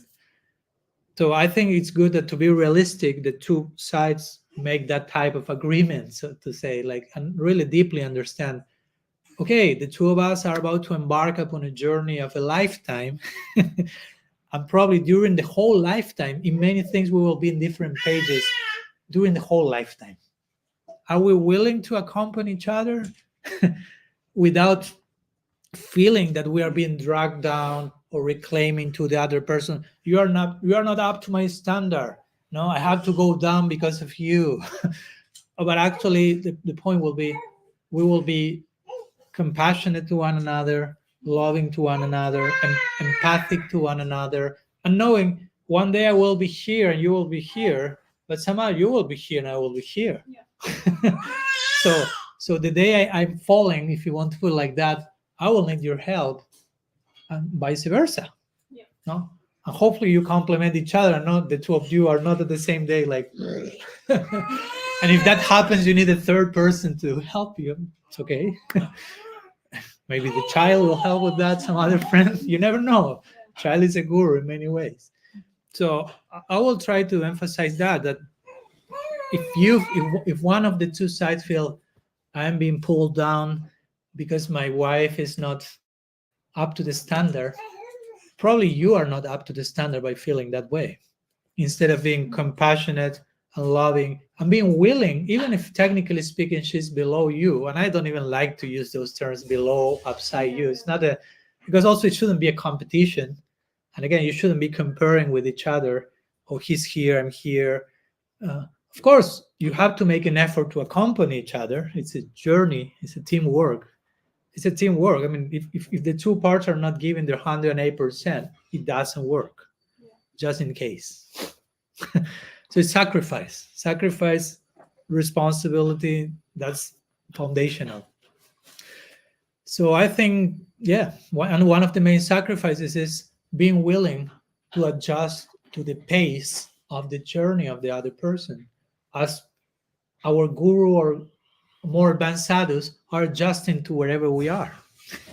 And they are not like saying, hey, you are so low, you are not up to our experience.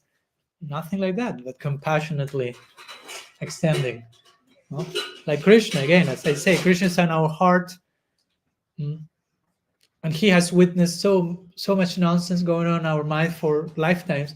And he never put the sign saying, I'm done with it. I'm fed up. Find you another Paramatma. Bye. He remains there, unconditionally present. You follow? So we are receiving that. So why we are not willing to give that to others? That's the problem there, no?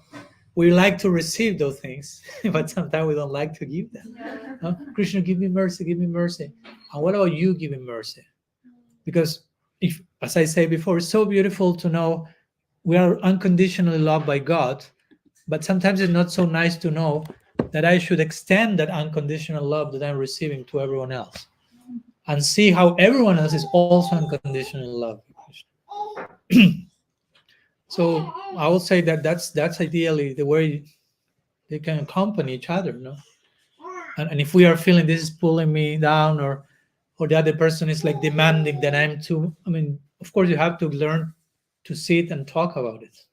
That's very important also. I mean, again, I don't want to sound and give marriage advice. I've never been married, but somehow I've been through so many relationships that have been like a marriage, in the sense that close friends and people I've lived with for 22 decades or something. So for the relationship to continue, we have to sit and talk for so many times, hours. I haven't never counted the hours, but I will say that a few of my main relationship, probably thousands of hours invested in trying to understand each other. Even after living together for 15, 20 years. I mean, it's always, you have to, and it's apasya, no? And sometimes for the ego, it's like, oh, no? And learning to hear the other person instead of sitting and just projecting judgment and judging from which place the other person. No. Learn to sit and listen without judging. That's more difficult than how it sounds. Try to, for 5 minutes, look at something without projecting any judgment or conclusion. You will see how almost impossible that is. What to speak with someone that you live with that you will feel, I know who you are already. So you project so much, like, I know from which place you are talking, what you're feeling, blah, blah. So that's a heavy, big exercise for us to let go of this idea of trying to control, to ascertain, to conclude about people. That's not very generous.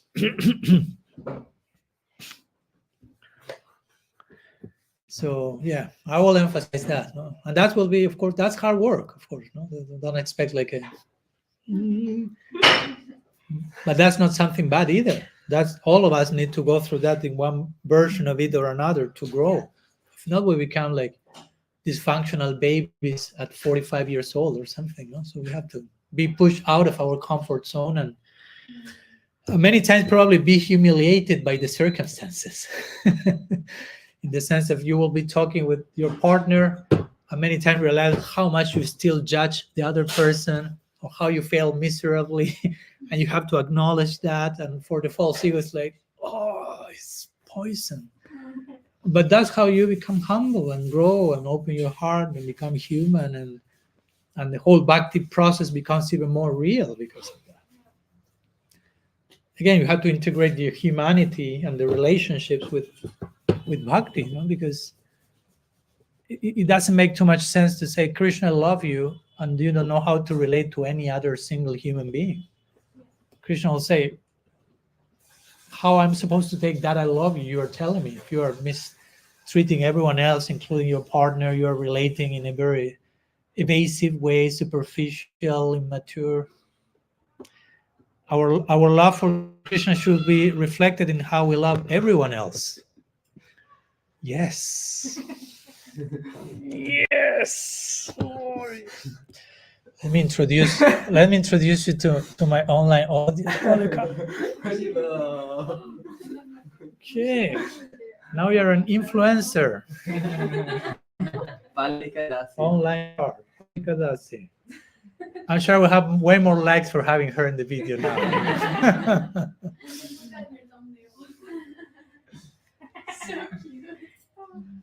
I know how to make her smile. Yes. I can't help but like bring up the point that as much as we can try to make a relationship work, at some point, if we see that it's not going anywhere, like if we're putting in everything and we're not, and we've tried for even years, I feel like it is not beneficial actually. I agree. Because we can't be nice to everyone and we can't give ourselves to everyone.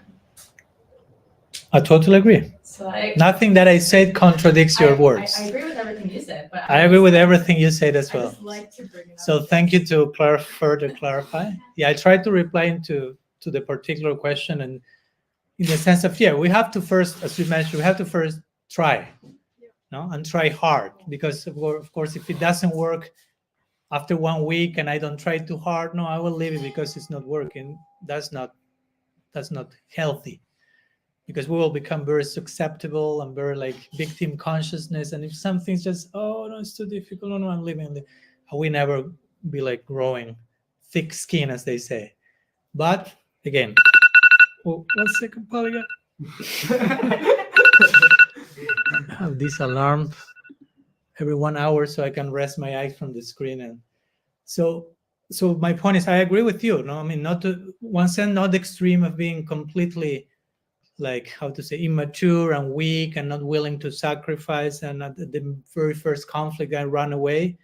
but also not to the extreme that something is really not working and dysfunctional, sometimes abusive. And I tried.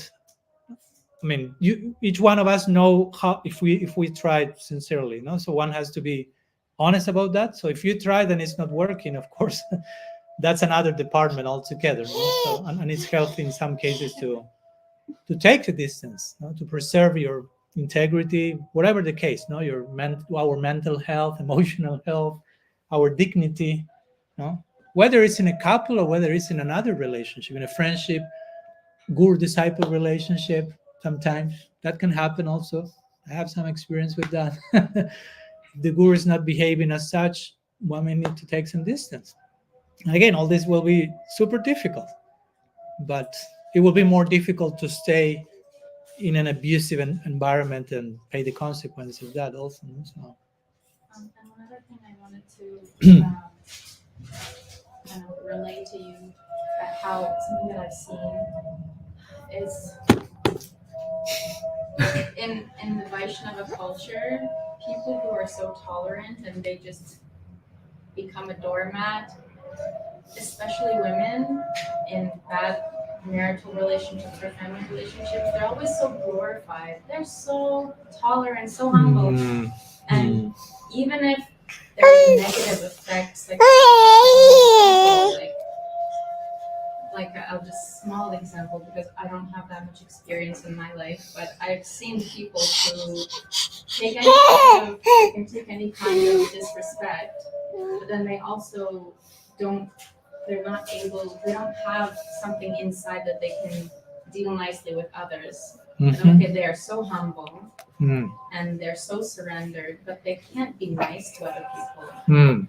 So it makes me, I don't know, it's really hard for me, especially as just in a woman experience, seeing women be glorified for accepting being severely disrespected. It just it blows my mind that what am I supposed to do? Yeah. I just can't wrap my mind around it. Because they're all glorified for I agree. tolerating disrespect and not standing up for themselves. Yeah. Blows my mind as well. Totally agree with you. I write quite a lot in my book about that. Like, what we may use words like tolerance, humility, surrender, but we have to know how those glorious attributes need to be playing out in a healthy way. Because in the name of all those glorious attributes, you can really be promoting abuse, dysfunction, codependency, spiritual bypassing, long list of stuff. In the name of that, so you can use the form of surrender to avoid the substance of surrender. That's how I put it in my book. You can use the form of humility to avoid the substance of humility. You can use the form of tolerance externally. No, I'm tolerating. That's not tolerance. No. Again, Mahaprabhu said, "Tarori vasa hishnuna." You have to be tolerant like a tree. So what does he mean? To give you an example, no? Because someone said, "Oh, but Mahaprabhu said you have to tolerate like a tree." So what does it mean? That if you are a wife and your husband is beating you and don't move like a tree. Don't speak like a tree. No? Don't do anything like a tree. No, that's not what Mahaprabhu is saying. No? The tree, the point of the tree, the analogy of the tree speaks about what? And Bhaktivinoda Thakur explains that in his commentary on the Sikshastaka. He says, the compassion the tolerance that Mahaprabhu is describing there is compassion free from envy. The tree is receiving things, but is giving at the same time. No, it's giving. It's giving shade, giving fruit, giving. So the idea is, if you are tolerating something to the point that is too much, and you cannot even think about giving, means that you are tolerating too much. And you should find your place of tolerance in a healthy place that you can, while tolerating, give. But if you are too disturbed by the abuse you are receiving in the name of tolerance, that you cannot even think about giving, then that's not tolerance. And I totally agree with you. This extra layer of dysfunction that not only you are being told to tolerate, quote unquote, but then you are praised for that. So that makes it more tricky because it's, well, but they are praising me, so it means that I'm doing the right thing because the Vaishnavas are like validating my stance. So it becomes even more confusing because you have done actually something that compromised your integrity, damaged your whatever internal life, and everyone is glorifying that. So what's going on here? So I agree. I don't. I mean, I agree with you. I don't agree with that. And one should take the necessary stand. That's why I began saying today common sense. So one has to connect with also, we have what they call the gut feeling. So if something feels wrong, if this is abuse, period. No? Even if I have the whole society telling me the opposite, if I know it's not correct, and I don't want here to sound like anarchic and I'm promoting let's burn everything and be again, but sometimes it's not that the majorities will have the truth. No, it's not that the big masses will be correct in everything. So sometimes there may be things that need to change, and if they do not change, well, we change individually. We have to begin by not complying, no? In a peaceful way. No? But I don't agree with that. That's dysfunctional for me, and we shouldn't praise that. We should praise a proper form of humility and tolerance. And there are so many ways of humility and tolerance, depending each person in their own. It's not one way to be tolerant, because that's also the problem. For women to be tolerant means this, and you reduce all the unlimited nuance of tolerance to one variety, which is dysfunctional, and then you applaud that. No, thank you. I mean, I personally, I don't have any problem to openly online in this precise moment say it clear that that's not Krishna consciousness. That's not healthy. That's not sadhu sangha. That's not favorable for bhakti. And to glorify that is even more confusing, because we receive this message of this is worthy of being praised, and the opposite is wrong. So if the opposite is wrong, then I have to submit, I have to comply, I have to be silent. So I'm blessed by the assembly, so to say. But no, sometimes we need to stop being silent, basically, and stop like merging in the crowd and having a voice of our own. We have a voice. We have to give ourselves permission to think for ourselves. Krishna is giving us permission. We have to give ourselves permission. We have a voice. We are worthy. Each of us are worthy of having a voice and thinking for ourselves. Don't think you are not. Don't let yourself be convinced by anyone that no, you are too young, too stupid, too immature. You don't know what's going on. You have no experience. You just follow what the elders are telling you. Submit, surrender, be humble. If not, you may be an offender. You may be outside of the club, basically. Don't let yourself, I mean, I'm not saying everyone is telling you that, but if that happens, I will say don't let yourself be intimidated by those voices. It's way more intimidating to submit to those proposals, I say. Yeah. And there may be opposition if one stands for some particular, but that's where we see how much we believe our own, which are our values, and how much we want to live our values. And knowing that the price of living your values sometimes is some people won't like you. Some people will criticize you. Some people may reject you. And that's when we have to choose, okay, what do I want? No? To have the applause of the audience, or to go to sleep at night and be at peace with my pillow because I haven't compromised my integrity. That's a decision we have to make every single day. Did I came to Krishna consciousness for principles, values, ideals, or just to compromise all of that for the sake of fitting in and being seen as a nice girl in the community that is not disturbing and everyone will applaud me and oh, thank you so much. It becomes like a vicious circle, no, of cheating on one another, no. So And with this, we are not pointing at someone. These things happen everywhere. And they can happen in us. So we have to decide, what do we want? Yeah.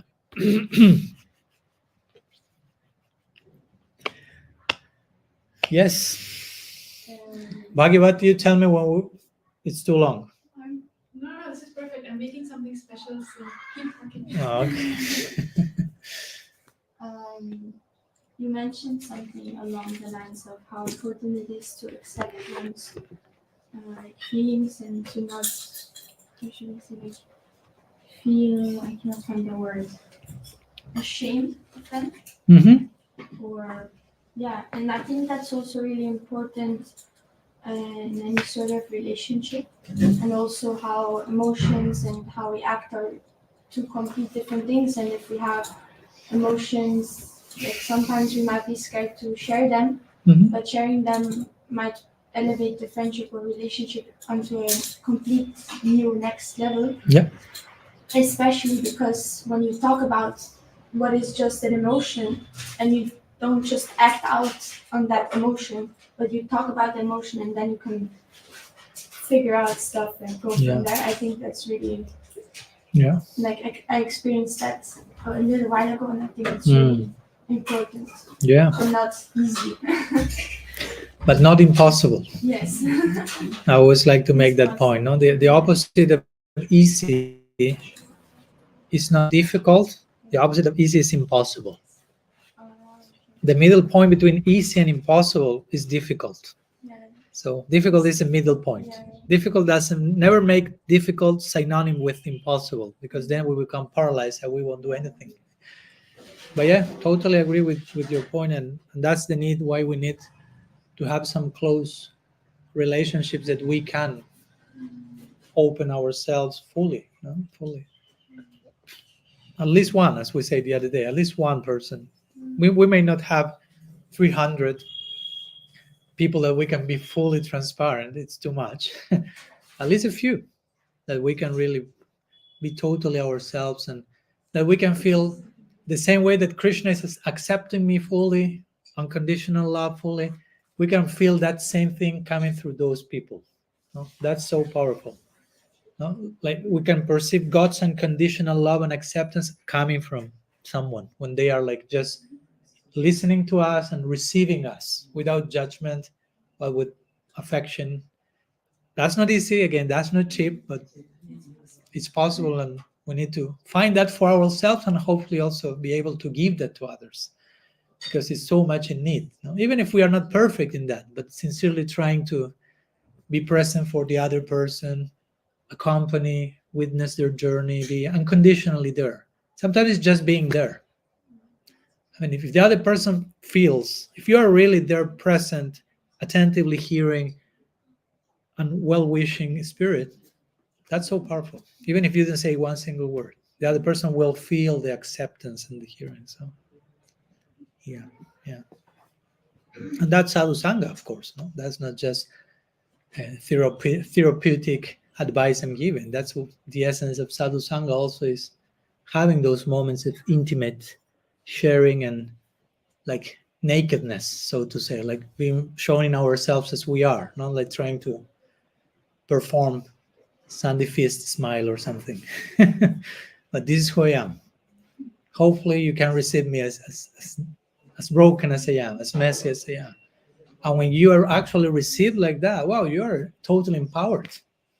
Because wow, I have been embraced and received and loved in this way.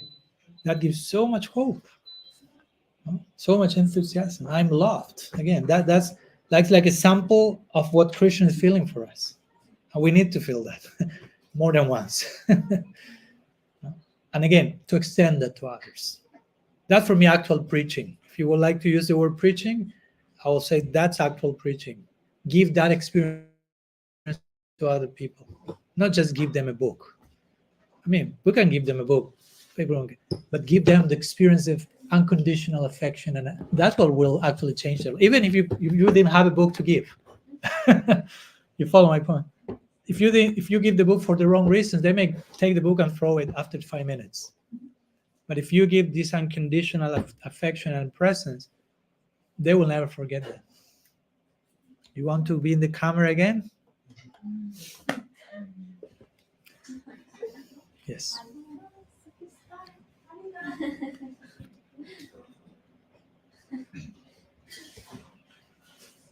Thank you, Mother. No, thank you. Yes, you have some.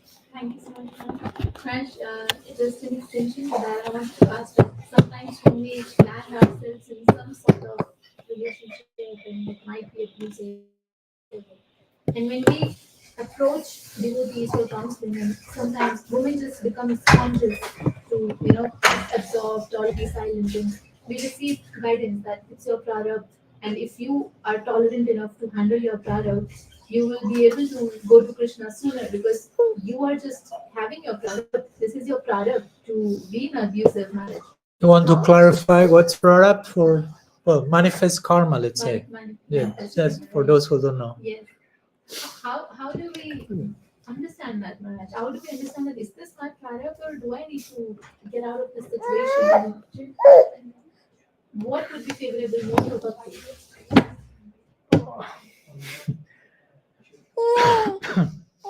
Mm.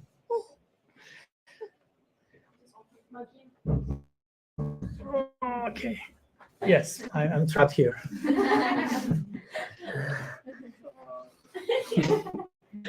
Okay.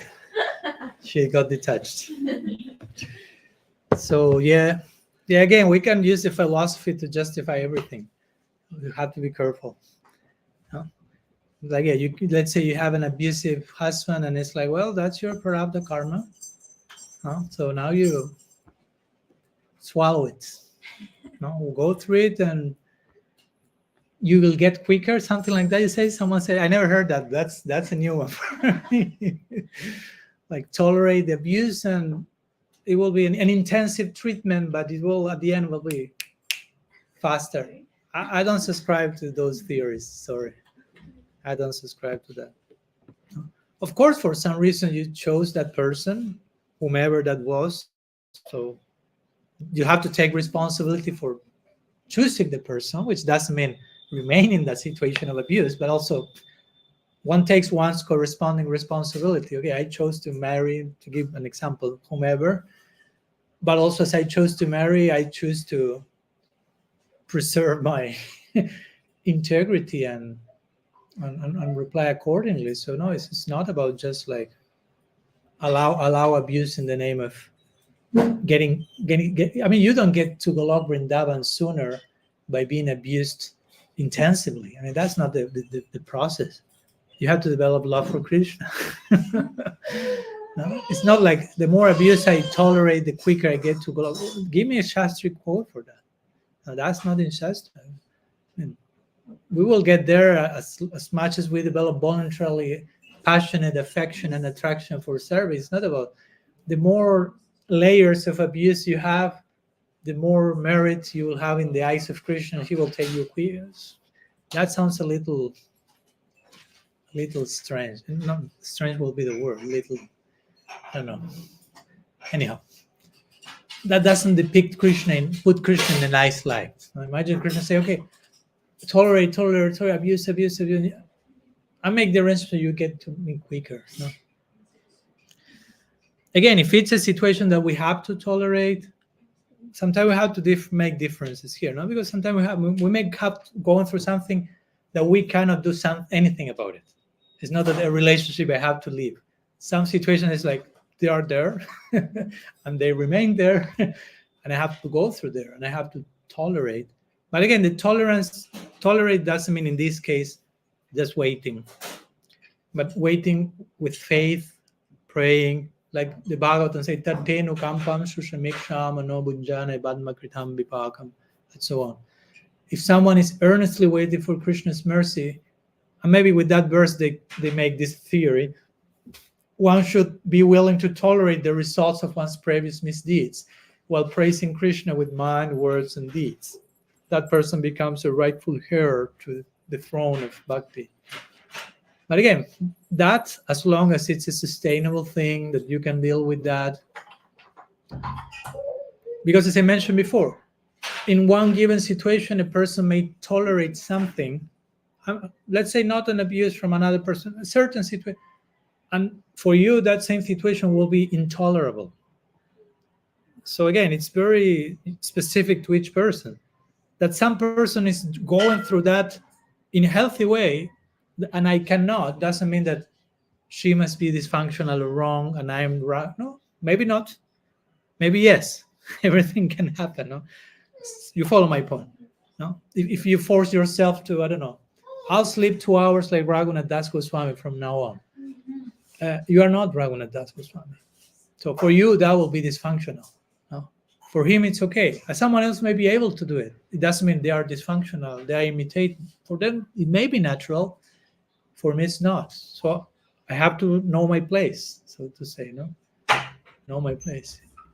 Even I can say, in a humble way, if I will be more realized, I may be able to tolerate this situation a little bit more. I'm not saying any situation, certain situation, but also I cannot now. So I want to honor my limitations, and I look forward in the future to become more. You follow my point? No? Because sometimes we also we may be limited in our capacity to tolerate or to deal with things, and we acknowledge that, but we are also take the proper stance according to our limitations, praying for more capacity, but acknowledging where I am now today also. And Krishna will see that sincerity and will provide more capacity to be more tolerant in a deeper way. No? So, but yeah, that upper prarabdha karma going quicker to Golok theory, no thank you. I mean, if it doesn't feel like you are getting closer to Golok, then you are not getting closer to Golok. Let's put it like that. If you feel like you are in hell, okay, but I have to already hell, suddenly Golok. I won't say that's the symptom to be expected, yeah.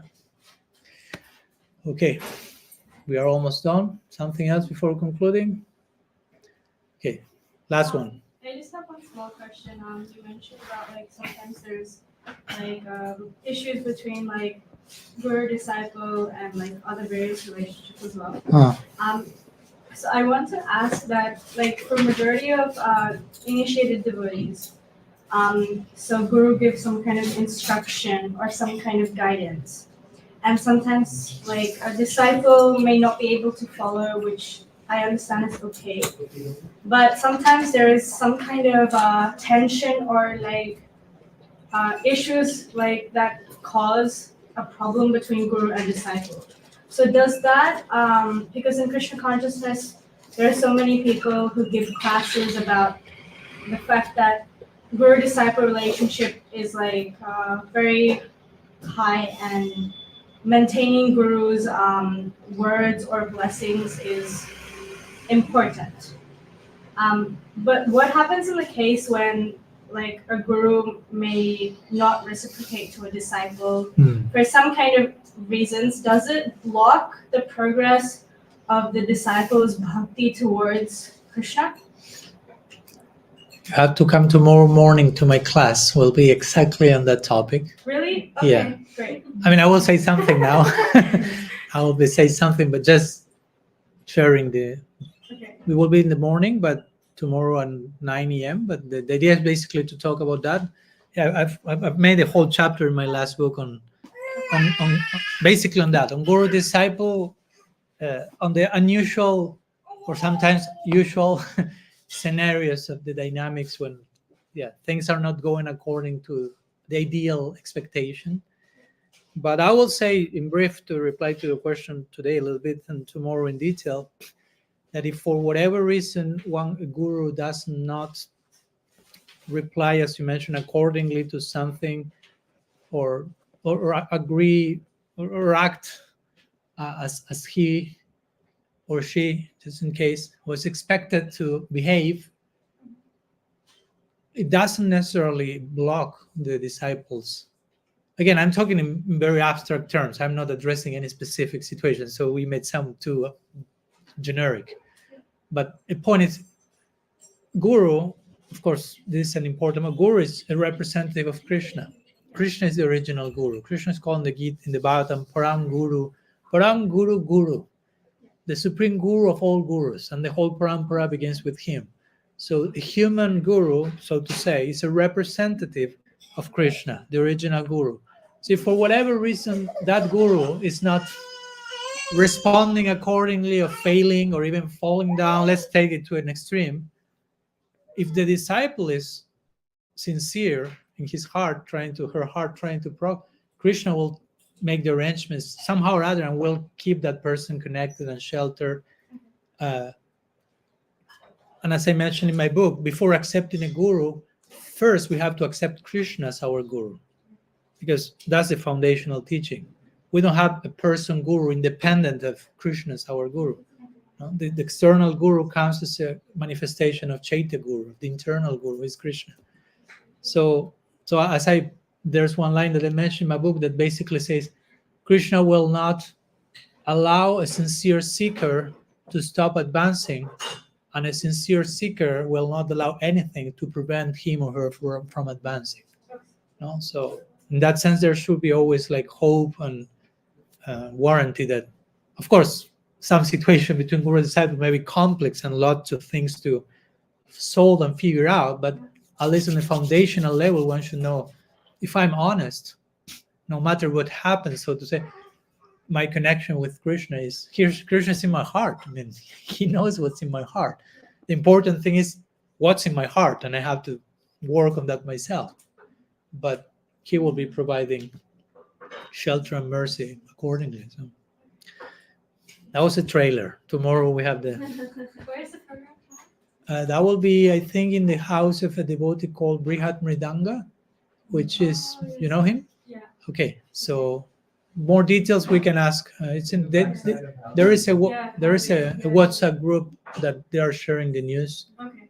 I'm not in that WhatsApp group, so you can ask someone how to get there.